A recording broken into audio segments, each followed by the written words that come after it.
The hallmark of a great CPU is that it's something that just does its job and you don't think about it.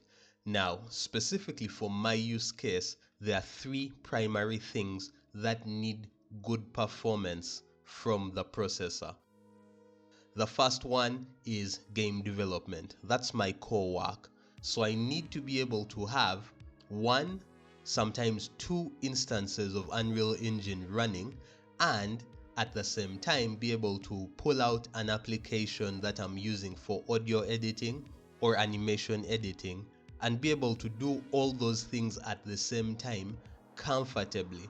And this processor has fully delivered on that for me. So as far as being a cool workhorse, it's been absolutely fantastic. Now, fantastic means moving through Windows is always smooth, and even when I have all my work applications open, I can continue to context switch from one type of work and one application to another smoothly and comfortably. It just doesn't get in my way.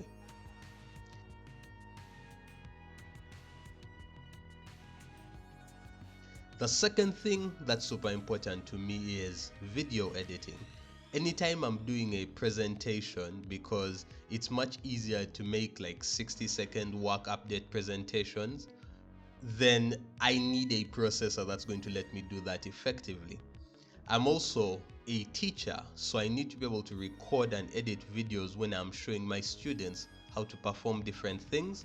And sometimes when I'm doing client work, I literally have my screen being streamed as I'm making edits and adjustments so that they can look and see that, hey, okay, this is working towards what we are trying to get, right?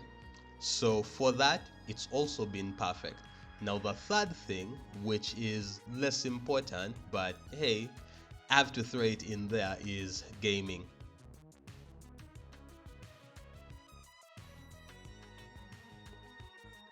Honestly, I can hit 144 FPS in basically every game that is actually optimized at 1440p comfortably. And for me who runs two monitors, it's just been adequate for all my gaming needs. I'm not a FPS merchant. I don't need the ultimate input timing and like the input lag has to be perfect. I can't tell too much of a difference unless it's bad, but the input lag has been non-existent practically. Okay, so I'm quite pleased with the processor. Now, that's my honest, glowing review, right? But let's now dive in deep into the details. Now, the 7900X processor is a 12-core processor, right? With two CCDs, each with 6 cores. It runs at a supposed 5.7 gigahertz at max boost on, like, that's probably on one core, that's not real.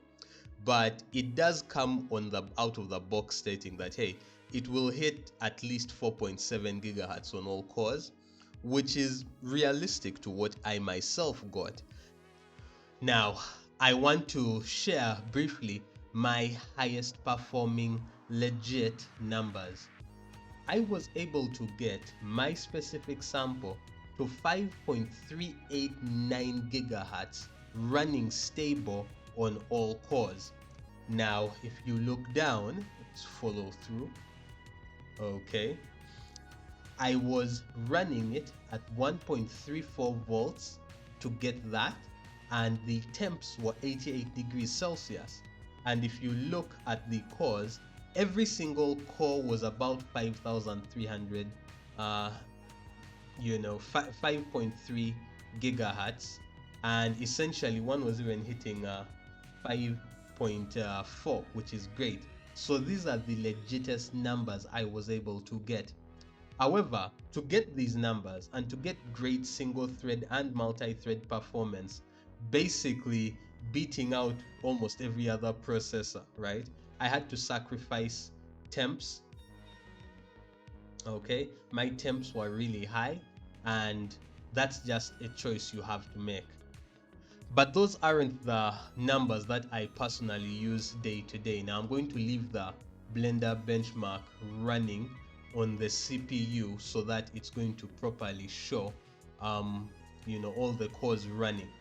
The actual settings that I use are, I have a temperature target of 72 degrees Celsius. That's like the max temp target. Okay, I have it running at 4.7 on all cores. As you can see, it's running that on all cores, every core on every CCD.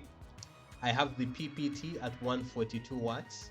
I have the TDC at 110, EDC at 170, and the SoC voltage I let the motherboard choose, but it's pretty low because I'm running at a core offset value of -12 on all cores. This is perfectly stable for me. So you can see that I am running them at about 1.24 volts. It's set to eco mode. That is why there is the lower max power limit that I set. And you can see that the curve optimizer is on all cores. So I'm pretty pleased by this. And then when it comes to memory, I have the Fabric clock at 1.5 gigahertz, the U clock at 3000, and the memory clock at 3000. So I'm running at the maximum speed that I can get stable on DDR5, at least on my board. And yes, I have tested it. 6000 is where it's really stable and fast. So in conclusion, it's a fantastic processor and it's very scalable. And I do not regret buying it. I think it's quite good if you're into game development. I think it's a great processor to have. I also paired it with the 7900 XGX graphics card, and I'll leave a link to the review on that below. Next video, I'm going to go through some of the AM5 CPU voltage and performance scaling. That's going to be a fun video and a very technical deep dive. And now that I'm done covering a lot of hardware stuff, I'm going to be posting more game development oriented videos. Beside that, you have a good day.